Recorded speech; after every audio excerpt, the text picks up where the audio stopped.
Senhor Deus, nós te agradecemos, Pai. Nós te louvamos, Deus. Nós te agradecemos primeiramente porque tu nos congrega como povo, como igreja, como teus filhos, como povo justo teu. Nós te agradecemos, Senhor Jesus Cristo, porque tu vem em nossa direção e nos chama para perto e nos atrai e faz de nós discípulos. Que nós possamos continuar nessa jornada do discipulado, nos tornando cada vez melhores discípulos teus. Que o Senhor continue falando conosco. Que a mensagem do Evangelho de Marcos, a mensagem que o Evangelho de Marcos tem para discípulos, possa tocar em nossos corações, possa mudar quem nós somos, possa fazer com que nós possamos nos tornar melhores cristãos. Que o teu Santo Espírito haja em nosso meio. Que nós possamos nos tornar terreno fértil. Que nós possamos estar abertos, receptivos à tua palavra. Que nós possamos ter compreensão, tanto no coração quanto na mente. Fala conosco, Senhor, é o que te pedimos. Em nome de Jesus, amém. Meus irmãos, nos últimos dias, eu não sei se vocês tiveram acesso da mesma forma como eu tive, a diversos relatos de pessoas que perderam tudo o que tinham e se endividaram bastante por causa de sites de aposta. Não sei se vocês viram essas notícias, se tem debatido muito sobre sites de apostas nesse momento. E eu ouvi histórias desde pessoas conhecidas, não muito próximas, mas que eu poderia até mesmo chamar de um amigo, um de conhecido, que perdeu tudo em sites de aposta, principalmente no jogo do Tigrinho. Mas não somente essas pessoas que eu conheço. A gente observa que esse é um assunto que tem aparecido em jornais. Eu já ouvi relatos de pessoas em podcasts contando a história de como a pessoa perdeu tudo o que ela tinha, investiu meses e meses do salário que ela poderia vir a ter e perdeu tudo. E quanto mais tempo você tiver e você navegar nas redes sociais, assistir a jornais, acompanhar podcasts, acompanhar na televisão, em qualquer outro momento na internet, você vai ver que as pessoas elas estão perdendo tudo no Tigrinho. As pessoas elas são estimuladas, se viciam, entregam tudo o que elas têm e então, após por algum momento ganhar muito dinheiro, elas vão e perdem tudo. Elas caem do cavalo.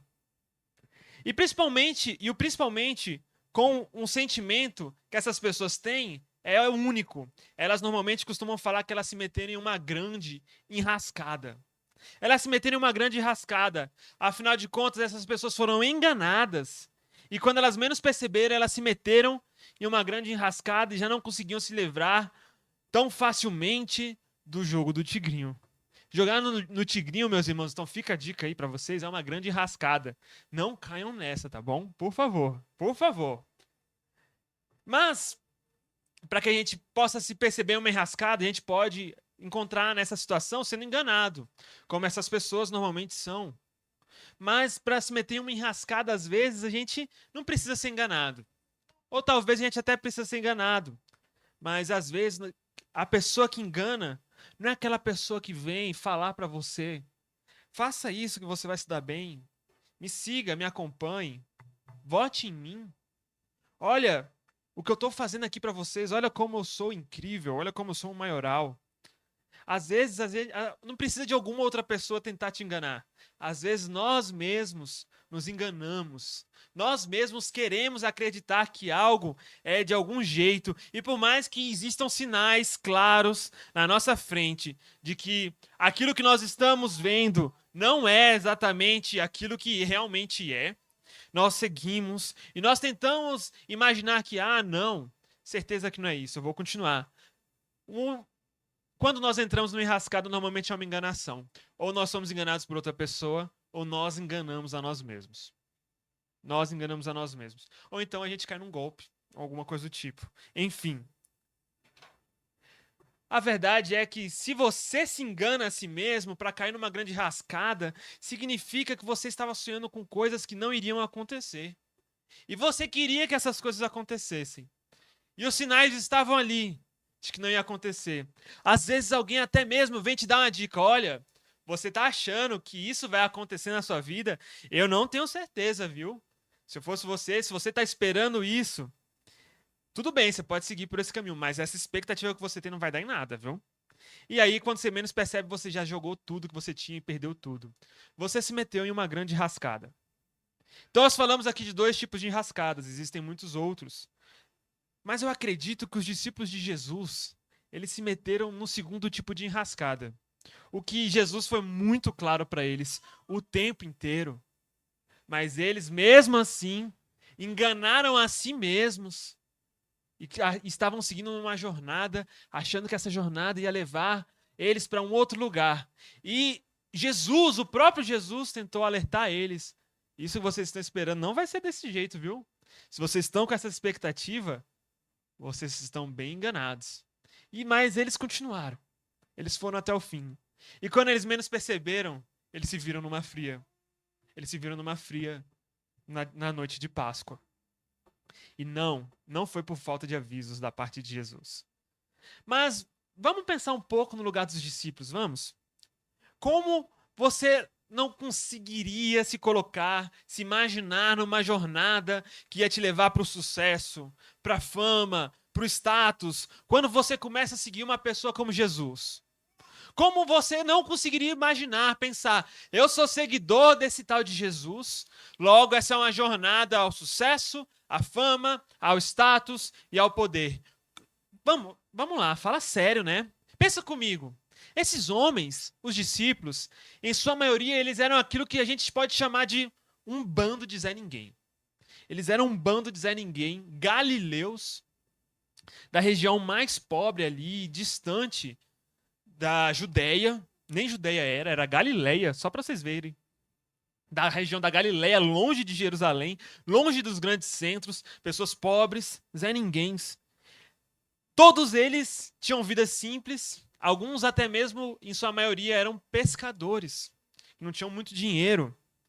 E todos eles viviam as suas vidas pacatas, até que um dia Jesus invadiu a história deles. E que pessoa extraordinária era esse tal de Jesus, não é mesmo?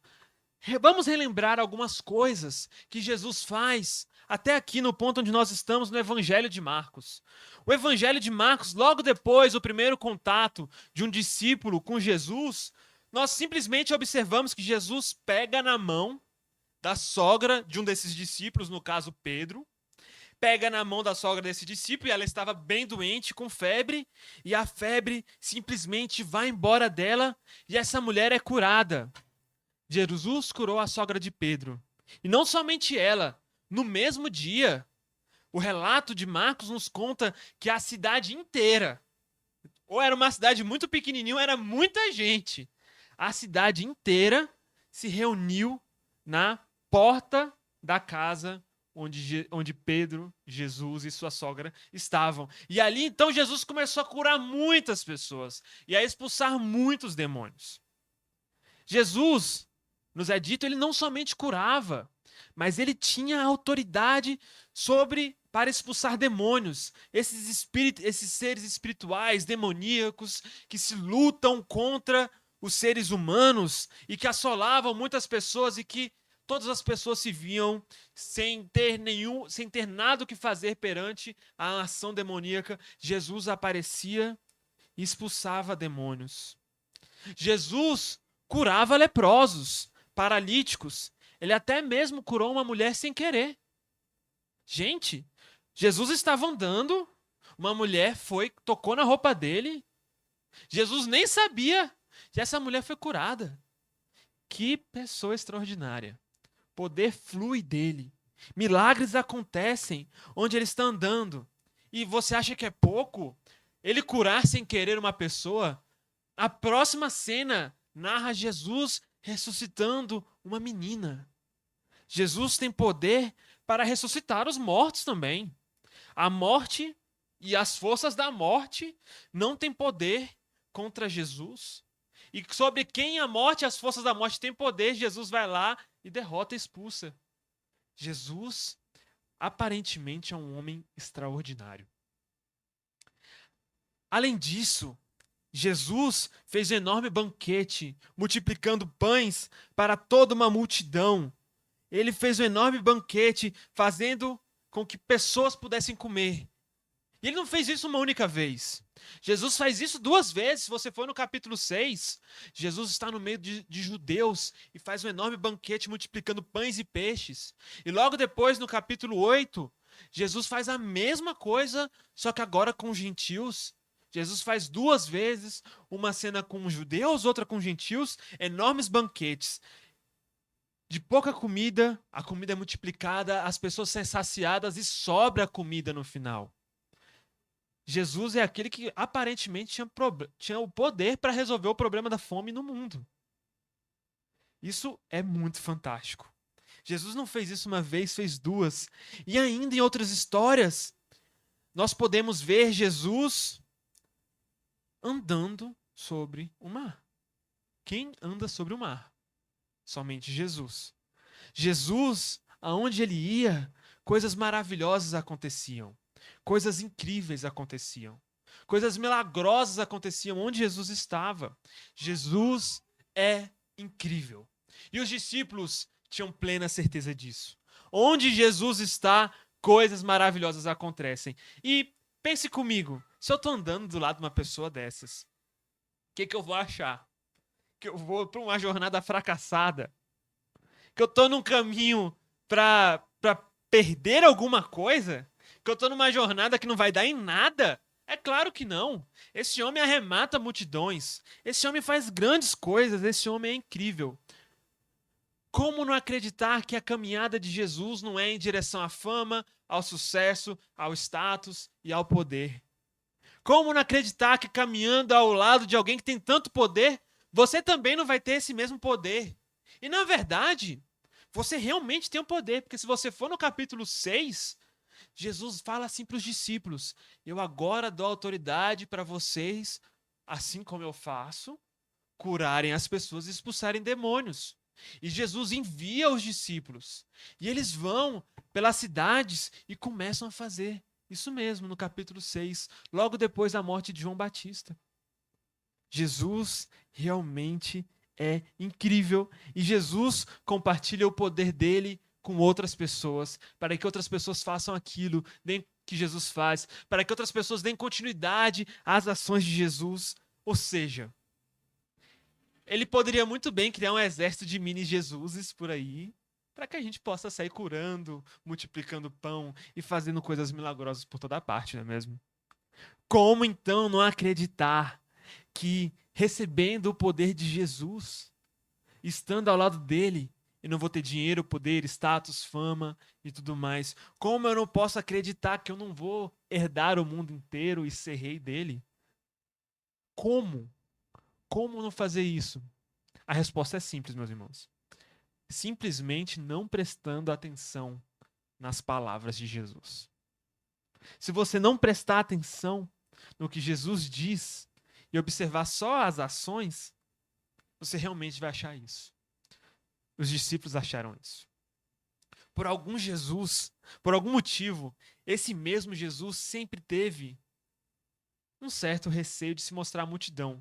Por mais que Jesus fizesse coisas maravilhosas e grandiosas, parece que por alguma razão no Evangelho de Marcos, e Marcos quer deixar isso claro e nenhum dos outros evangelistas faz questão de fazer isso, aparentemente João fala o oposto.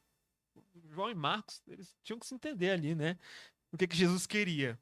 Mas para Marcos, Jesus queria manter segredo sobre quem ele era. Jesus expulsava demônios e antes dos demônios saírem, eles tentavam falar: eu sei quem é você, você é o Filho de Deus vivo. E eles queriam dedurar Jesus para toda a multidão e Jesus falava: cala a boca e sai, não fala mais nada.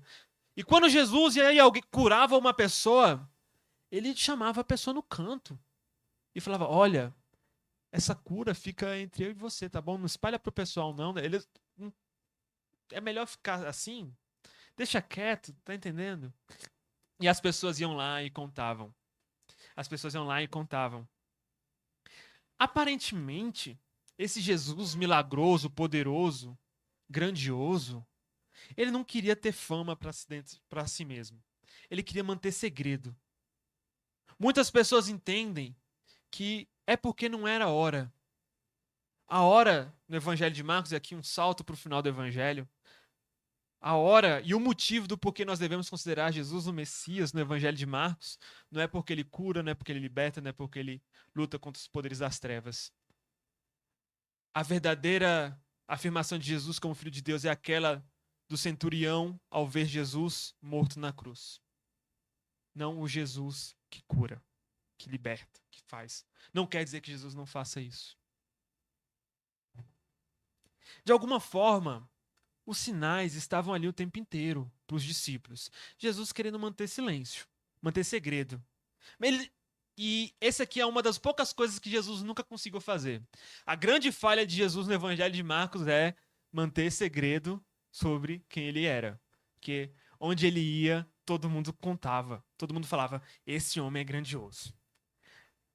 Mas então os discípulos estão seguindo esse Jesus grandioso, maravilhoso, até que se você abrir comigo a Bíblia, no capítulo 8, na nossa leitura do domingo passado, versículo 27 em diante do Evangelho de Marcos, você vai perceber que um dia Jesus e os discípulos chegaram em Cesareia de Filipe, eles estavam no caminho. Jesus chamou seus discípulos e perguntou a eles sobre quem eles achavam que Jesus era. Para eles, a resposta estava na cara o tempo inteiro. Os discípulos já sabiam. Pedro então respondeu em nome dos discípulos: o Senhor é o Cristo. E por mais que os discípulos achassem que todo o povo tivesse que saber que Jesus era o Cristo, Jesus, mais uma vez, no versículo 30 do capítulo 8, diz: Jesus então os repreendeu para que não falassem com ninguém a respeito disso. Eles descobriram, declararam a verdade sobre Jesus como Cristo, e Jesus fala: não fala para ninguém. Aquela informação era um segredo. A hora não era aquela para a informação. Na hora, nenhum momento era aquele para a revelação da informação de Jesus como Cristo. Mas o que veio depois é ainda mais chocante. Pensa comigo, se você segue esse tal de Jesus, que faz coisas tão grandiosas, tudo que você espera então é ele falar: sim, eu sou o Cristo. E agora o bicho vai pegar. Agora as coisas vão acontecer de uma maneira diferente. Mas a verdade chocante vem a partir do versículo 31, com aquilo que Jesus diz. Se você observar, Jesus diz: então Jesus começou a lhes ensinar que era necessário que o Filho do Homem sofresse muitas coisas, fosse rejeitado pelos anciãos, pelos principais sacerdotes e pelos escribas, fosse morto e que depois de 3 dias ressuscitasse. E isso ele expunha claramente, de acordo com o narrador do Evangelho de Marcos. Jesus contou a verdade mais chocante, que esse homem incrível, esse grande milagreiro, que acabou de revelar para mim que é o Cristo, que os judeus tanto esperam, ele está num caminho não em direção à glória, mas não em direção ao sucesso, não em direção à fama, não em direção à riqueza, não em direção ao crescimento pessoal, não em direção à plenitude de sentimentos e plenitude de vida, não em direção a qualquer outra coisa que vocês possam ver algum coach falando por aí na internet. Jesus está caminhando em direção ao sofrimento, à rejeição e principalmente à morte. E o narrador do evangelho deixa claro que Jesus deixou tudo muito claro para eles. Como na minha tradução está escrito, Jesus expôs a eles claramente. Não tinha como ter dúvida. Não tinha como ter dúvida do que Jesus estava falando ali. E então, justamente pelo fato de Jesus ser tão claro no seu ensino, e é a primeira vez que o Evangelho de Marcos deixa claro que a missão de Jesus é uma missão não de sucesso, mas uma missão um tanto trágica, uma missão suicida, que no final tem ressurreição, mas a missão é a morte, é uma caminhada em direção à cruz. Então, nós observamos que Pedro se negou a aceitar tudo isso. Pedro se nega a aceitar tudo isso e é uma clara inversão dos papéis. Pedro chama Jesus para o canto e nós vemos a cena do discípulo começando a repreender duramente o mestre. Para trás de mim, Satanás, respondeu Jesus duramente a Pedro. E ele começou a ensinar que quem quisesse segui-lo, quem quisesse seguir a Jesus, assim como Jesus iria fazer lá na frente, deveria tomar a sua cruz e segui-lo. Tomar a sua cruz e seguir Jesus. Caminhar o mesmo caminho que Jesus caminhou. O evangelho continua. No capítulo 9, nós observamos então que Jesus subiu a uma montanha com alguns discípulos e algo fantástico aconteceu. Jesus foi transfigurado diante dos olhos deles e duas enigmáticas figuras aparecem no capítulo 9, no versículo 2 em diante. E essas figuras aparecem diante dos olhos dos discípulos, Moisés e Elias. E eles conversavam ali com Jesus, até que então surge uma voz do céu. E essa voz diz para os discípulos: Este é o meu filho amado. Escutem o que ele diz. Parece até que aquela voz celestial estava falando diretamente para Pedro, né? Que se recusou a ouvir a palavra de Jesus, que se recusou a ouvir aquilo que Jesus disse em alto, bom som. Parece que aquela voz se direcionava aos discípulos. E de qualquer maneira, após essa cena acontecer, e Jesus vem novamente e mais uma vez, de uma forma curiosa, Jesus fala assim para os discípulos: conta para ninguém não que vocês viram. Conta nem mesmo para os outros discípulos que estão lá embaixo, tá bom? Fica só entre nós 4 aqui. Jesus subiu ele e mais 3 discípulos. E nesse segredo aqui, aparentemente, foi um dos poucos segredos que Jesus conseguiu manter durante seu ministério, né? De qualquer maneira, Jesus desceu do monte. Jesus desceu do monte e no caminho ele disse para os discípulos: não contam para ninguém. Eu até consigo imaginar um dos discípulos falando: lá vem Jesus de novo com essa história de segredo. Meu amigo, conta para todo mundo logo. Pelo amor de Deus, Moisés e Elias apareceram. Tá, Jesus, deixa você. Ai, eu faria tudo diferente, Jesus. E Jesus desce e encontra os discípulos lutando para expulsar um demônio de uma criança. E os discípulos que ficaram estavam falhando na sua missão. Eles já receberam autoridade para expulsar demônios, para fazer curas, mas aparentemente essa aqui eles não estavam conseguindo. E Jesus vai lá e, por causa da falha dos discípulos, faz o serviço todo por eles. Faz o serviço por ele, cura e liberta aquela criança.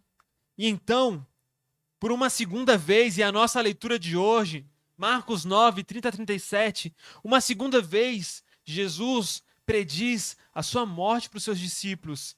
Jesus é claro novamente, e o nosso texto diz assim: porque ensinava os seus discípulos e lhes dizia: o Filho do Homem será entregue nas mãos dos homens, e estes o matarão. Mas 3 dias depois de sua morte, ele ressuscitará. Marcos 9, 31. Mas a verdade é que, por mais claro que Jesus fosse em sua mensagem para os discípulos, eles, como o texto continua afirmando para nós, eles não conseguiam compreender aquilo que Jesus estava dizendo. Eles não conseguiam compreender aquilo que Jesus estava falando.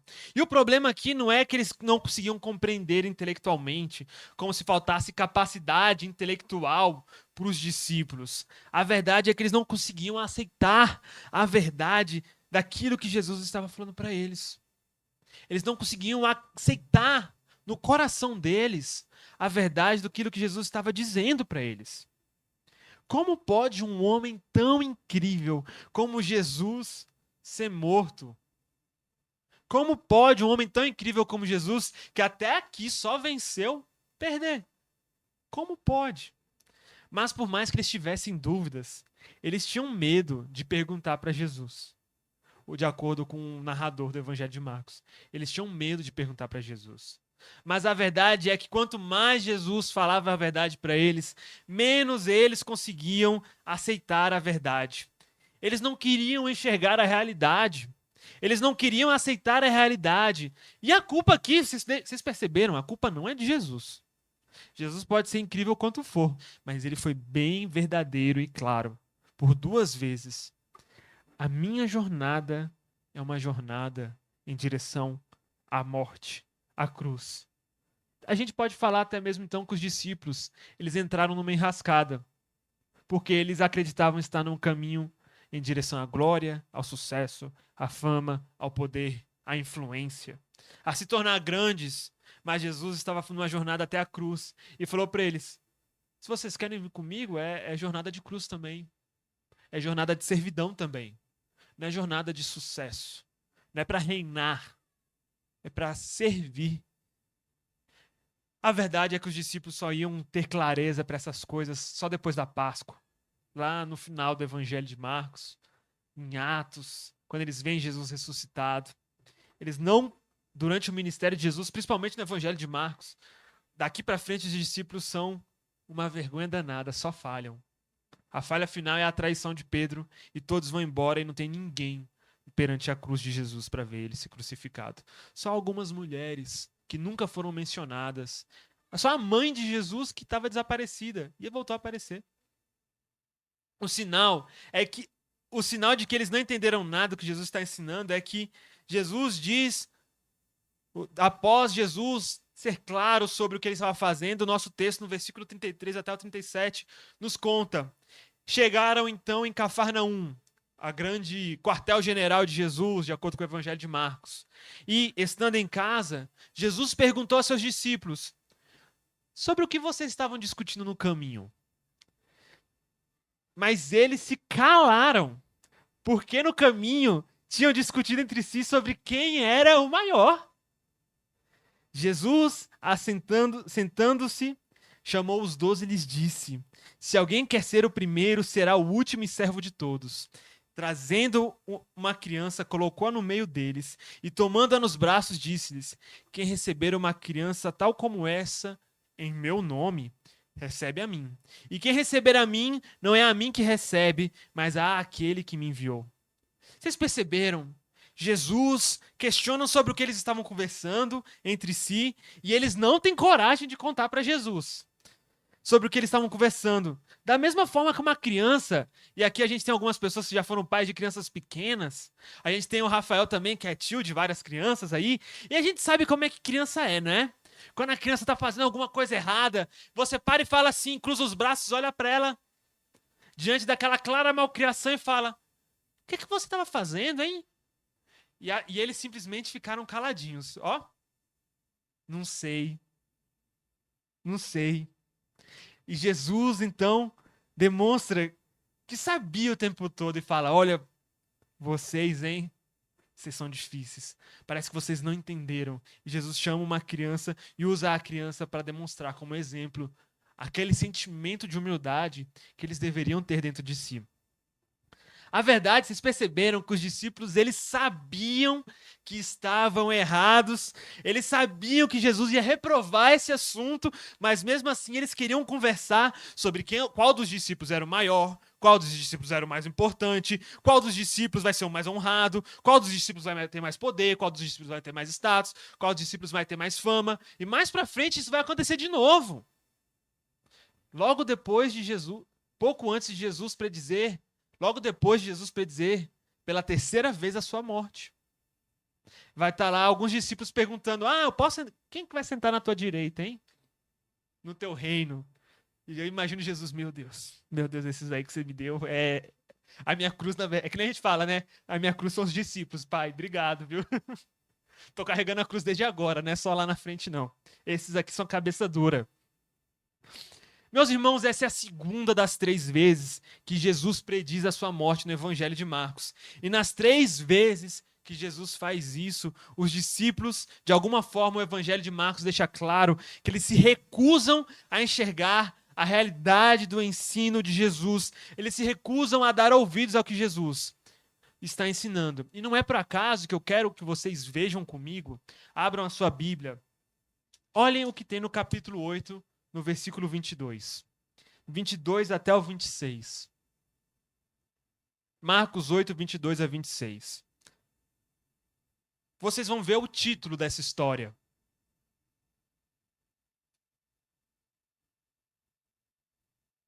A cura do cego em Betsaida. Vocês encontraram? Vocês percebem que Jesus curou um cego nessa história? E eu quero que vocês percebam uma peculiaridade nessa história. Jesus toca nele, leva para fora do vilarejo, né, para ninguém ver.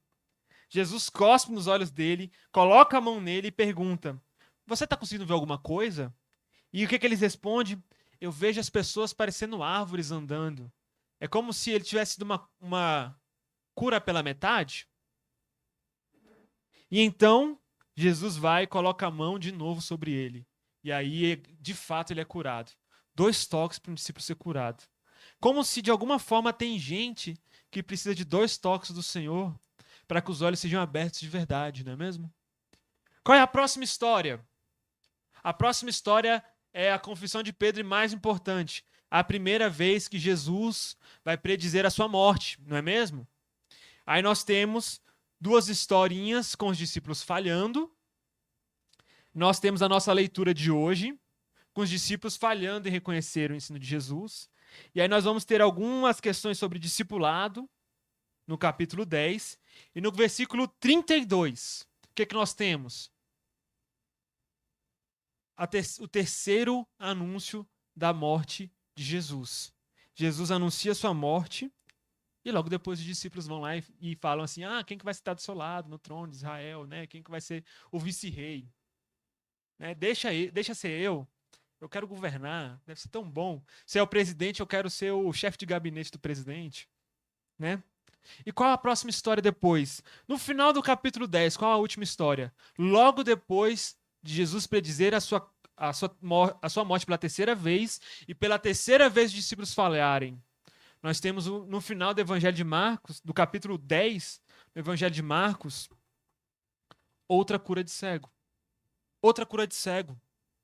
Como se fosse um grande sanduichão. E a gente já falou sobre sanduíche com vocês. Como se, no meio dessas 2 histórias de cegos, o Evangelho de Marcos está tratando sobre cegueira, dentro desse texto inteiro. Todos os textos aqui, de alguma forma, têm um subtema da cegueira. E quem são cegos? Os discípulos. Os discípulos são como aquele primeiro cego que precisou não de 1, mas de 2 toques. E o segundo toque só acontece depois da ressurreição no Evangelho de Marcos. Por isso que eles falham tanto. Da mesma forma como o capítulo 6 e capítulo 8 tem 2 ceias, 2 multiplicações de pães, e dentro dessas nós observamos o movimento de Jesus dos judeus para os gentios, e a primeira ceia é com judeus e a segunda com gentios. O mesmo acontece aqui sobre cegueira, e a cegueira acaba às portas de Jerusalém, onde Jesus vai ser entregue e morto. Nós vemos que no caminho para Jerusalém, os discípulos vão falhando. A verdade é que os discípulos de Jesus são os verdadeiros cegos no Evangelho de Marcos. A verdade é que todo discípulo de Jesus é um pouco cego também. A verdade é que eu e você, nós também somos um pouquinho cegos. Porque às vezes a gente sabe, mas mesmo assim a gente continua falhando, não é mesmo? A imagem desses discípulos é a nossa imagem. E Jesus fala claramente, e mesmo assim a gente prefere nem ouvir, nem dar ideia. Vamos prestar atenção só na parte boa da história, né? Os discípulos, vocês entenderam? Eles caíram numa enrascada, caíram numa fria.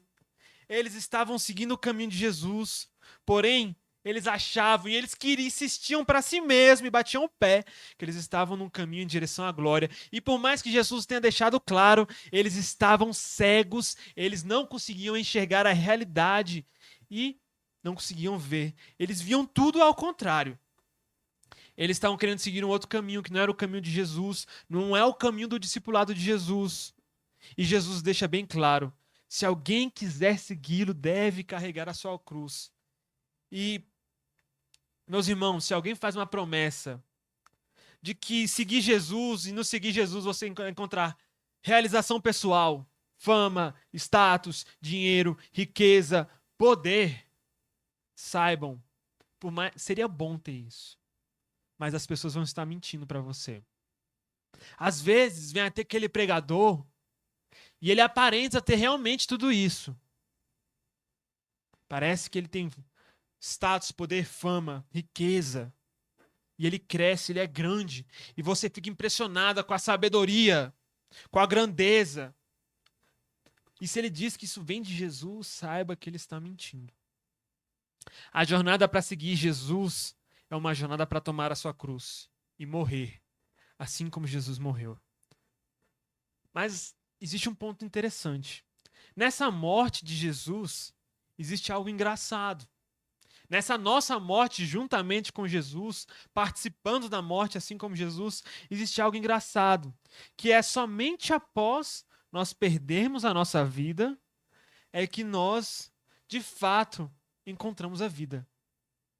Somente após perder a nossa vida, literalmente, somente após nós morrermos, é que nós conseguimos encontrar a vida, que nós conseguimos encontrar a salvação. E novamente, voltando para a lição do texto da semana passada, Jesus convocando a multidão para dar uma bronca no discípulo Pedro, por ter falado que Jesus não tinha que contar essas coisas, depois a reda de Satanás, que Jesus disse só na frente de algumas pessoas. Jesus chamou a multidão e falou, convocando a multidão juntamente com seus discípulos, Jesus lhe disse: se alguém quer vir após mim, negue-se a si mesmo, tome a sua cruz e siga-me.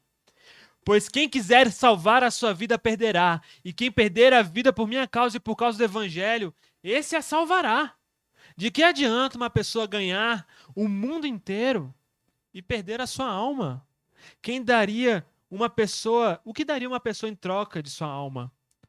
Meus irmãos, por mais estranho que pareça, é nessa jornada de fracasso do caminho de Jesus que a verdadeira vitória é conquistada.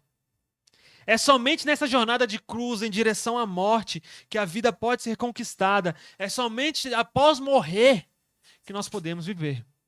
Não é por acaso que no nosso batismo, de acordo com o apóstolo Paulo, nós somos batizados na morte de Jesus, de forma com que a morte de Jesus se torne a nossa morte e que no momento do batismo nós morremos.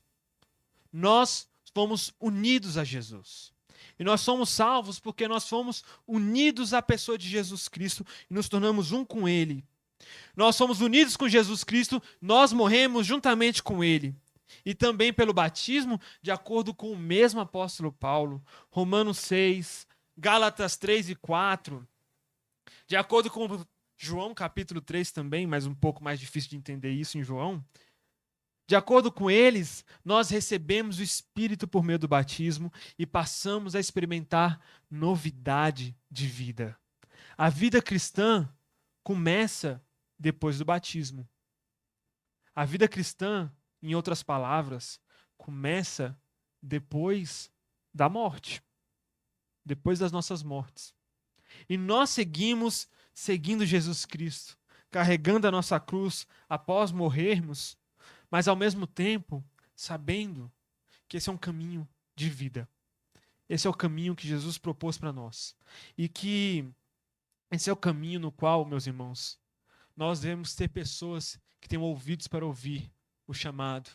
Não apenas ver Jesus, mas ouvir e dar atenção às palavras dele, nos tornando de fato discípulos de Jesus. Amém? Vamos fazer uma oração? Senhor Jesus, muito obrigado, Pai, por esse momento que nós temos aqui. Muito obrigado, Senhor, pela Tua verdade, pela Tua palavra. A Tua palavra é a verdade. Muito obrigado pelo Teu chamado ao discipulado. O Senhor nos chamou, o Senhor nos trouxe para perto, com essa jornada um tanto quanto estranha e, por vezes, até mesmo dolorosa. Uma jornada que não é fácil, uma jornada de morte, mas, ao mesmo tempo, uma jornada de vida. Uma jornada de escassez, mas, ao mesmo tempo, uma jornada de vida e vida em abundância. Senhor Jesus, abra os nossos olhos para que nós possamos ver, Pai amado, a abundância do Evangelho. Abra nossos olhos para que nós possamos ver a vida que existe, Pai amado, em deixar de lado as coisas do mundo. Pai amado, toca em nós mais uma vez. para que nós não caiamos nas mentiras que nós muitas vezes queremos acreditar. Que nós possamos te seguir, Pai amado, por aquilo que tu tens para nós, por aquilo que tu és. Pai, que nós possamos ter os nossos olhos fitos na tua verdade, na tua palavra, nas tuas promessas. Nós te agradecemos, Senhor, por tudo. Orando em nome do nosso Senhor Jesus Cristo, pedindo, dá-nos o teu Santo Espírito, para que ele seja a nossa força e nossa fraqueza. Em nome de Jesus, amém.